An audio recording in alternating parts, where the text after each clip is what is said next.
So now we need to meet with our client, we need to get their feedback, and we need to get some approvals. Now, I know that you guys will have done a lot more work and you'd be far more prepared than we are at this point in this demonstration to reveal to your client all your great ideas. Just bear with me. This is for demonstration purposes. So I want to move you through the process and make sure that we're like hitting all the marks, but we're not actually doing all the things. So there's just a couple of things like I want to touch on in this video. It's going to be a little bit of a catch-all because I want to touch on all the things that start to happen, like when we start to get to this point, this level of work. There's a lot of team communications.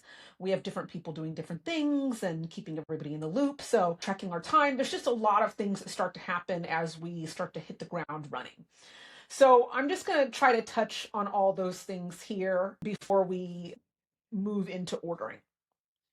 One of the main things I think we would do, and I probably would actually even do this like after the design agreement has been signed, I collect the fee from my client. And then I would be doing multiple things. I would be starting to build out the scaffolding for my scope. I would also create my timeline. I create a timeline for anything that I have a contract for. In this case, we just have a design contract. So we are moving through the phases of design. In that case, I would go ahead and set my timeline up so that I can make sure that we're on target to move through design at the same time frame that I've sort of estimated and communicated with my client. So let's just do that. You can create a timeline from scratch, but as you know, I like to use templates. I like to build on work that I've already done. So I'm going to say use template, and I have a template in here for design. Material will already have loaded some standard templates that you can pull from. Or you can create your own and create a template from that. So that's what I've done. This is specifically for design, and it just tracks like all the stages that I move through and the things that need to happen in those phases of design. Okay, so I'm going to say use this template. I'll select it. All right, now right away, it drops me into my timeline. And so you can see what is here. We have a video for covering a timeline, so I'm not going to go in depth in it, but I just want you to know that, yeah, after my design agreement is signed, like this is one of the things that I'll just set up because I have a template for it already, and it just outlines like how I'm going to move through design. So um, I'll click on pre-design and then I can see what's in pre-design.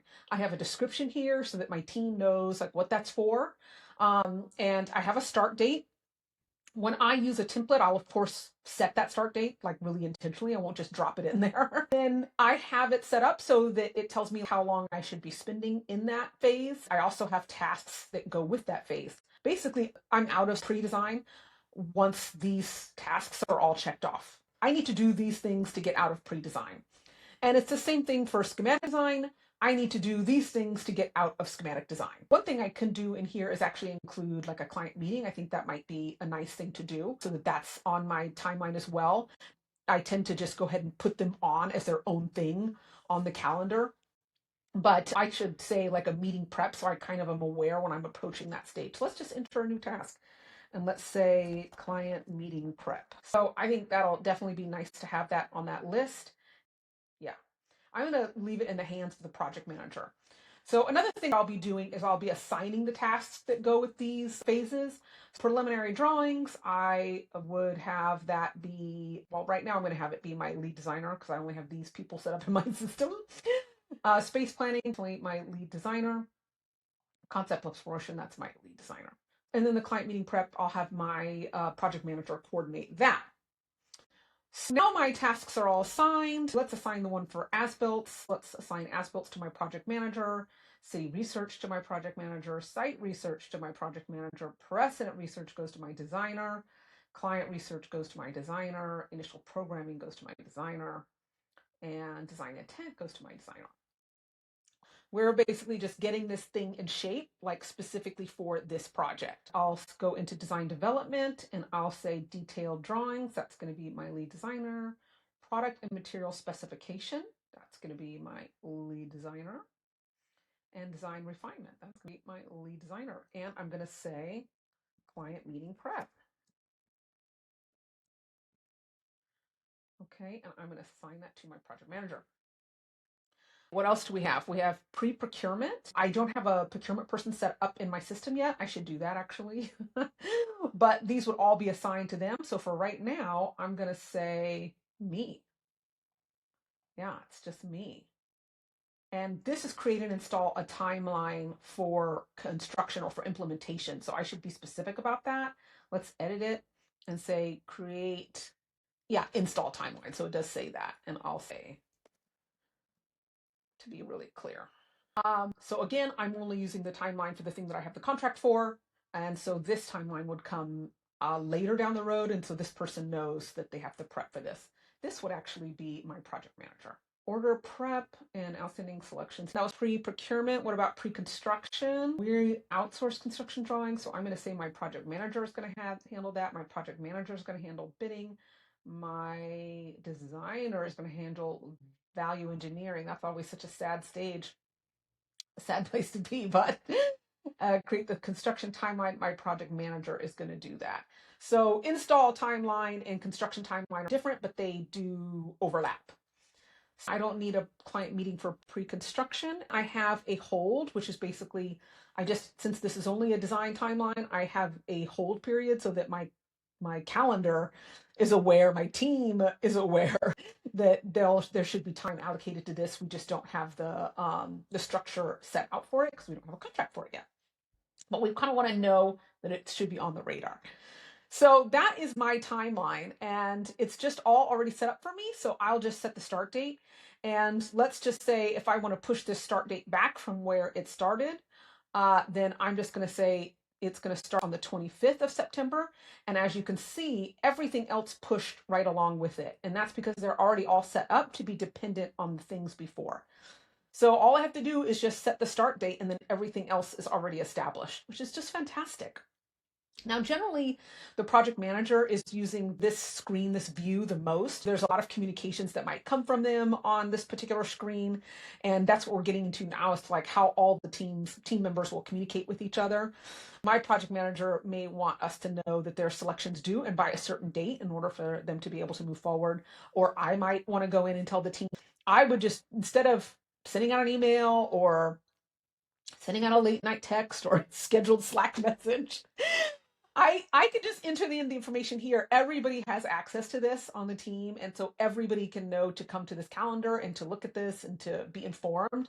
But for the most part, a lot of times it's the project manager who's really using this hard. Also, you'll see other things start to populate from other team members. Like if a procurement person or a designer tracks a shipment and lets us know that something is ready to ship, and we have tracking information, they would just log that in the purchase order and it would show up here. So again, it's just a way where Materio is really helping us do one thing, and it helps us communicate with all of our other team members without having to do that work to be like, did I tell you? Make sure you know, here's an email for this. Can you find that email? I told you. So it really, really helps a lot. Just at this one screen, I can see if there's other tasks that need to happen that are outside of the plan task. Something came up that we need to be aware of, somebody needs to do. And again, you can assign those tasks. So I'll just say save, and then I can assign that to somebody. I can put it's due on the 19th, and so I can say quite a bit here. I'm gonna go ahead and delete that. But yeah, additional tasks that come up that need to happen. Let's just say the client has requested something and the team needs to know to do it. I would enter that task here, but by assigning it is how I'm communicating that to another person that it needs to be done. Selections due, same thing. We can say, okay, yeah, we want to have category of selections. Let's just say it's electrical. And as you can see, it's pulling from my categories, the ones that I established. It's not just any category. It's the ones that I set up in my scope. So I can say I need on the 16th. The procurement, team could be telling me that. And that's just sort of a little visual. We know that that needs to happen. This is where it's showing me. So it's just really, really handy. Like I said, I'm not going to get too far into it, but super, super handy tool. And we set that fairly early, and then we just keep kind of working in it. So I'm going to get rid of this though, because I don't need it right now. These will automatically populate from the designer or the procurement person as they let us know, as they track shipments. But yeah, this is just a great tool. Set it up early. It is your structure. Set it up for design or whatever else you're contracted to do. It's a way to sort of make sure that everybody's on track, but also everybody's informed and cross-communicating. So the other thing is that once we get to work, and again, we're hitting the ground running, we're going to have a lot of comms that we just like need to share with each other. So let's say if I go in here and I say, you know, this slide is the one we like, and I can choose to discuss with the team, or I can just choose to discuss with the client. If you have an activated client, your client can use the comms as well. So I might say, okay, I want to discuss with my team, and I want to say, love this, but we need a strong backup. I'll make this comment. You can to mention somebody, as it says, reply with to mention. I can mention another employee, and that'll alert them that they have a comment to be aware of.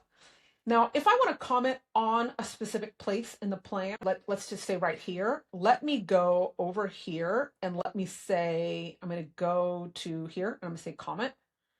And right here, I'm going to say these fixtures. I put a comment here, and that's because I'll close this. I have those light fixtures right here, and they're on the wall, but we at some point decided that we were not going to do these nightstands, and we were instead going to do millwork that wraps around this bed, which means these lights would need to move to be integrated into the millwork instead of on this wall out here. I want to comment, but when I do that, I want to comment on exactly what I'm talking about, where I'm talking about it. It's really nice that if you were to go to activity and you were to see this comment from Lindsay, these fixtures are showing on the wall, but remember that there will be built-in millwork here and the fixtures will be integrated into that millwork. I could act this to a particular person. I probably wouldn't just say it to nobody. I mean, anything that needs to be done, I'm going to make sure I say to a person. But the idea is I can click on this link here and it takes me exactly to the page. I could have 50 pages on here. It's going to take me to this page, right to this comment. And then I could look at it and I could see what it is. And then I can respond and be like, yes, new drawings are in the works. And so that the person isn't concerned or they understood that I heard from them. So again, communications are just like a really great way for, as we're working to be able to talk to each other while we're working. We don't have to stop what we're doing and leave that place and go to another place to be able to send that communication. So I don't have to leave Materio and go to my email and be like, okay, I need to make sure you know these things. Like I'm working right here, I can comment right here. If I'm working in the selection and that's what I'm thinking about and that's what I'm talking about, I can comment right in the selection. Those things are just super handy. Once you get a lot of markers and a lot of comments on your floor plan, it might start to look a little cluttered. No problem. Go to the layers here and just only show what you want to show. Like I'll start by hiding everything and then I'll only reveal what I want to reveal. So I might say, I just want to look at electrical right now. Those are the only things that I'm looking for. Or maybe I just want to do everything that I'm kind of responsible for in the, FF&E. But either way, or I could say I just want comments. So I'll say hide all again, and then I'll just say comments. So if it starts to get a little hectic and you're showing too many things, go into your layers and turn on or off the things that you want to show. That just sort of helps you sort of maintain your focus, not get too distracted. Also keep in mind that as you're building, don't forget that we hid the scope. You will want to remember to publish that scope to your clients at some point.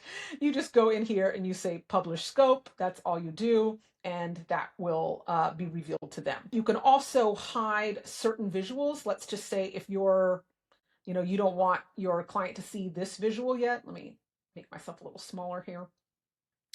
I want to click on this here. There we go. I want to get these 3 dots here. So I could say that I want to hide this from the client. So this will hide the whole stack. If I don't want to hide the whole stack, I'll just unstack it and hide the pages that I want to hide.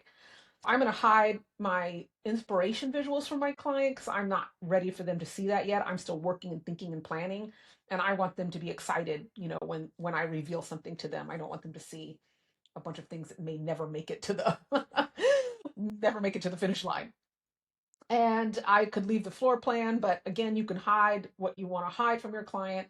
And the idea is that if you guys are both working in the same space, you and your client and your team, you should be able to sort of reveal to your client what you want to reveal to them as you're ready to do so. That's just important to think about and to know. We did the timeline and we did the comments. Just know this activity field in here. This is just a great place. You just see a lot of things. If you ever want to know like, hey, I've been out for 3 days. What's been going on in my project? You can come here and see quite a lot. There's filter tools that you can use to sort of sort of hone in on what it is you want to look at. I only want to see the comments. That's, want to drown out the other noise. You'll get to a point where you'll be able to prepare a progress note for your client. So if I click prepare, I can let my client know all the activity that has happened since the last progress note that I sent. I can have notes here. I can summarize like basically what I would have said in an email. I can say this here and this will get sent along with the progress. I can decide what I want to show them and what I don't. I can decide that I want to show the progress notes. Maybe I don't want recent activity. You'll see what happens as I turn those on or off. I can show upcoming work. I always want to show upcoming work. You always want them to know like what's next.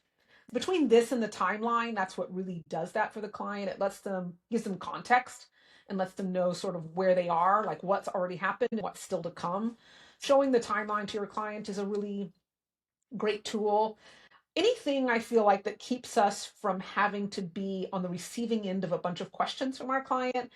I think when we land in that position, we're always feeling like we're behind and we're spending a lot of time answering their questions and then they're leading us. So I love to use the progress reports and the timeline to keep myself from being in that position. And I can select my recipients, I would select my client, and I could send that to them. Just some tools again, like we're just touching on. This is only showing here because it's I have not even sent a first progress report. This will always show here, and then it will ask you for the time frame for which you want this progress report to include information. Let's just say, and then it shows you the same screen, but you're selecting the timeline. So you can also add notes if you want to add notes. Let's say you went to a site meeting and you want to document the client notes from that meeting. You could decide if you want this to be internal or if you want this for the client to see it too. A lot of times I'll let the client see my meeting notes because basically I'm saying like, do you concur?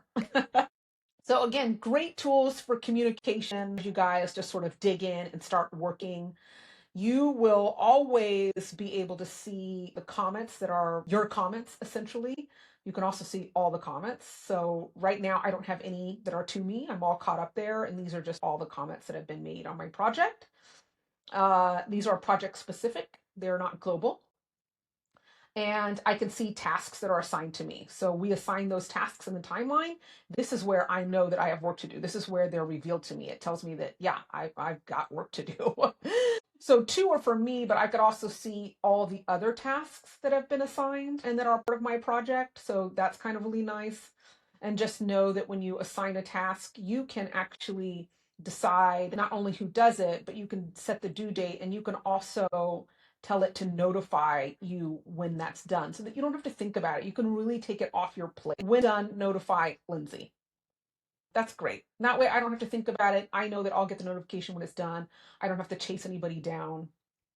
If you need to upload any documents for further support to be able to explain what needs to happen here, or if they need that documentation in order to complete that task, you can upload attachments there. So that's just touching on the communications. I think we can also touch on tracking time. We have a really good video about that, so I'm not going to spend time teaching you how to do it, but we do have our design services set up by hours.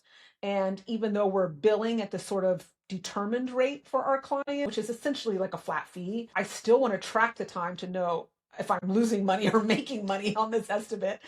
And that's really good because if we don't do that, then we don't know if we're targeting the right numbers. I don't want to lose money, but even if I didn't plan for quite enough time here, I'll know that on the next project, I need to increase that for whatever reason. So let's just go over to the time tracking tool. I will meet you over there in just a minute. Okay, so here we are in our time entries, and I got there. I'll just show you how I got there. So anytime you click on this, you can click on this this time tracker from any screen in Materio. I just went to today and I went to manage my time, and that just brings me to this screen. This is just where I generally will review, edit time that I have already entered. So it's kind of like my admin space for time entry. Just know that when a team member is entering in their time, they can only see their time unless you've given additional permissions. If you just enter in a team member without any additional permissions beyond project access, then they won't be able to see each other's time. They'll only see their own. Let's just say I want to enter time from here. We'll do it from the tracker as well, but I would say we're on today and I want to choose my project. And I want to say we're on that primary suite renovation. I have my activities set up for me because I'm using tracking by phase. I don't really need these, but I'll just say that I just use a standard one. I have the designer use design, project manager use project manager. You can set these up however you want. You might want to have very specific activities. If you just click here and you say manage activities, you can set this up. You can have as many of these as you want. You can have an activity for drafting, sourcing, whatever you want. But I am more interested in how much time I'm spending in a phase. That's just the most helpful for me. So I just choose design, and then I start to pull from my scope, and I've added my time in my scope, and that's really what I want to do. So I'm going to select design services. This pulls from the category. It's the same category that's in your scope. And I want to bill against pre-design, let's say. I love that I'm billing against these phases that are also aligned with the phases in my scope. That's it. That's all I really want to let anybody know. Really, I would probably have my activities read as the things that happen in pre-design, and then I would have activities happen for the things that happen in schematic design. But I'm just going to say, okay, that's my time, and let's just say I spent 6 hours. My cost rate is $135. My billable rate is $235. People only see their own cost rate unless you have granted additional permissions that would give them reason to need to see more. This cost rate is not just what somebody makes. I have like between $60 and $70 per hour worth of overhead that I add on top of what I pay a contractor or an employee. So the cost rate should be not only what you pay the person, but all the overhead costs that allow you to have that person be working, including, your subscription cost for Materio or your office overhead or your other computer programs, training, education, whatever it costs you to do business, this should go into your overhead. And then, of course, I have a billable rate. So that's just entering time just really quickly. Let's go back to my project. It's my renovation here. And let's just say I'm working on this project and I want to track time here. Then it's going to already capture the fact that I'm working on this primary suite renovation because I'm in this project when I clicked on my tracker. I'm working on design, I'm in design services, and I'm working on schematic design now. If that's the phase that I'm in now. And I'll just start that timer and I'll let it run as I work. That's it. If I go to a different project, and let's just say I am working on Parisian apartment renovation, there's a notification here that says your timer is running for another project. Basically, it's alerting you to the fact that, hey, do you want to switch projects? I'll say, yeah, stop timer. Then I'll start the timer for a new project. So what did I say? This one. Yeah. Okay. And then I would do the same thing. And then I would select design services. I would select, let's say I'm in schematic design over there, and I would start the timer. Then when I move to something different, it's going to show me that I'm on, again, your timer is running for another project. Do you want to do something about it? I would say, yeah, let's stop the timer. I will change this. I will reselect design services, and I'll say that I'm on design development over here, and I'll start that timer. Tracking your time is pretty easy because it's always in front of you. You can always tell us what it is you're working on. When I go over into the finances and I'm looking at performance, I can see where I am on these things. On this one, I guess, let me click on this here. So I have time tracking. I spent 1 minute.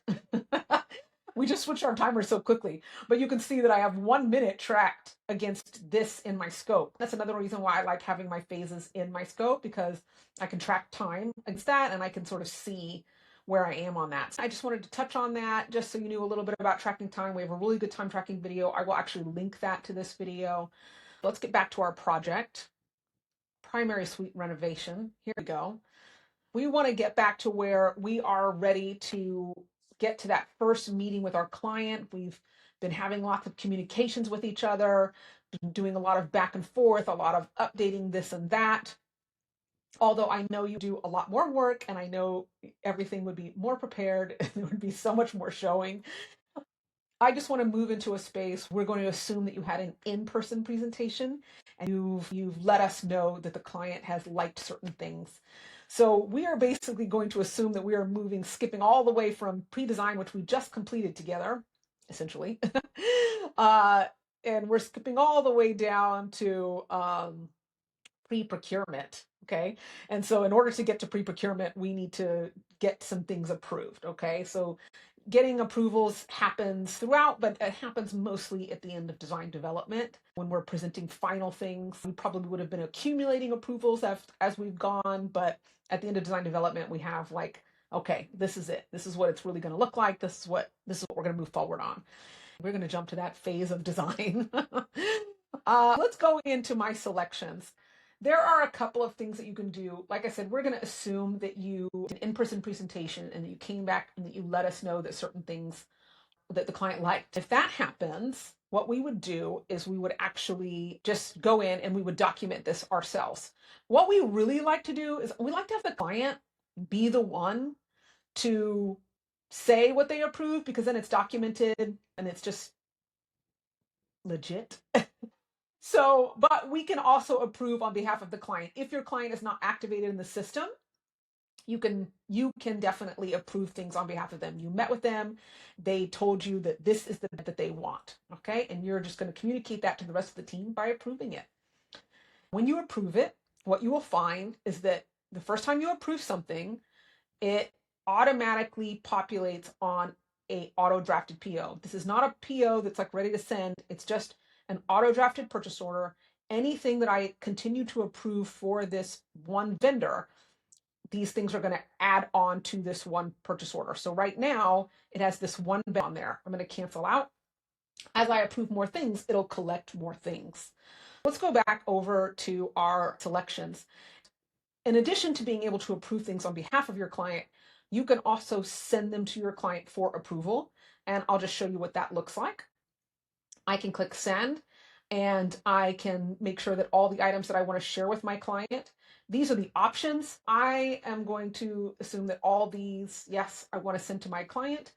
And then I'll select that client and I'll say send 5 selections and it gets sent to my client. And once that happens, those things move to in review. If the client is activated in the system, the client can see that they have these things waiting for them. They have this homework there for them. Design decisions right here. They can go by location and they can see that they have to make a decision on all these things. So I'm just going to X out of that. But you can see here, they can see that they've got 5 things waiting approval, pending approval, essentially 1 thing that they've already approved and 2 to be decided. They can see the 1 thing that they've already approved. They can see the things that they still need to approve. So I'm going to exit out of the client view. And I'm just going to show you another way that you can create a way to sort of share things with the client. You see that this design proposals here, I'm not going to go over that now. I will release a new video when that feature has been released. But we are working on a way to be able to allow you to prepare a presentation and send the whole presentation to your client instead of sending individual selections. Super exciting. It's something we've been working on for a long time. The team is just really passionate about hearing people's feedback and making sure to continue to build the software towards the people who they designed this software to serve. So I think that's really cool. Proposals is something that we're just, like I say, super excited about. When that comes, I will release a new video to you that will update how you might use that. But for now, I want to stick with just what you might have available and accessible to you in your account as it stands. And so another thing that I might do is if I'm going into a client meeting, I might in advance prepare some things to have on hand. So I might go to print selections and I might say all categories, all locations, all vendors, everything. You can choose what you want to show. I generally don't show the description. I want things that are, I want everything at this point. If I'm going into I want everything. So I'm going to say show vendor information and show prices.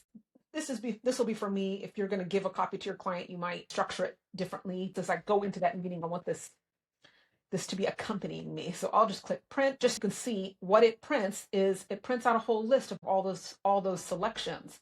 So I can go into that meeting feeling super prepared, knowing that it's like I have option 1, option 2, option 3, all right here for this primary bedroom sconce, option 2, primary bedroom sconce, option 3. And it just gives me a title for the item itself. It gives me some specifications. It tells me the quantity and the price of each thing. It tells me what status it's in. So as I'm speaking with the client, I know that, hey, the client has already received these. They're in the review or pending that client's feedback on that thing. This one they've already approved.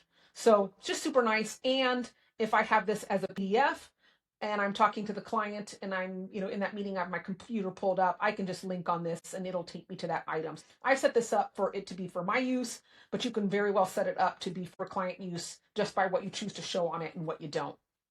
So those are just the ways that I just want you to know off top you can share with a client.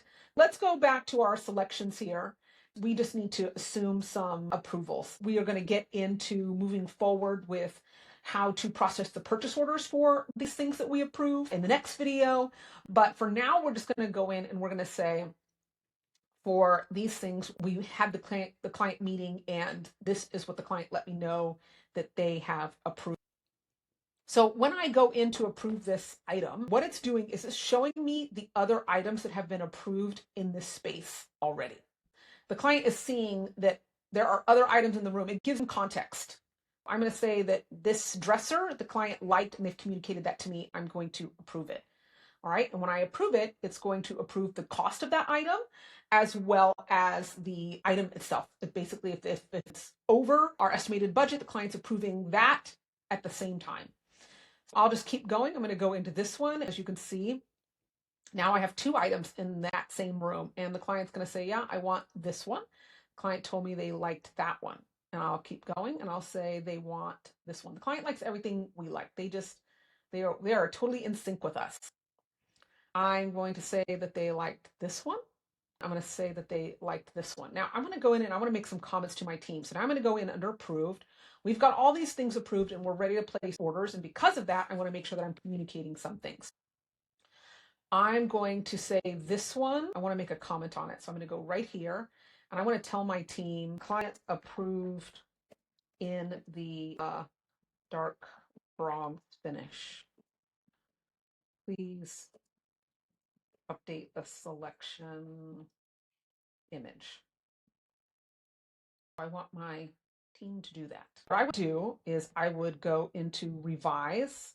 Okay, and it's saying you're revising details for an approved option. Yep, I want to do that. I'm going to add in an extra image. I'm going to pull that image that we have where we got that in there, and then I'm going to scooch it up. I'm going to move it up to the primary. Get in there. Okay, and then I'm going to say save. This item only. Aha, okay. So now I can go into this comment and I can say resolved. I resolved that comment and the light fixture is showing accordingly. Over here, I want to make a comment here and I'm going to tell my team that the client liked the bed, but we need to send her a sample of the C.O.M and seek approval on that before ordering. Great. Okay. So I'm just communicating some things with my team on this. And at this point, now we are actually ready to move forward into pre-procurement. In pre-procurement, we identify the items that are still outstanding that need to be selected. We get quotes for things like all the C.O.M fabrics. We update pricing. We just sort of get everything together. And at the same time that we're working in pre-procurement, we're also working in pre-construction, and we are refining the drawings and just making sure that all the drawings have the proper tags and are annotated correctly and that all changes are reflected there. We just get everything into shape to actually move forward into taking action on these things. So we're going to pick up with order prepping in the next video. We have these things to order prep, and I'm just going to show you here that everything fell into these 2 vendors. And as you can see, not just the bed is on there anymore. As we approve more things, it collected more of these selections. I'm just going to cancel out of that. We will move into getting these things in shape, collecting money from them, processing some payment requests in the next video. So I will see you over there.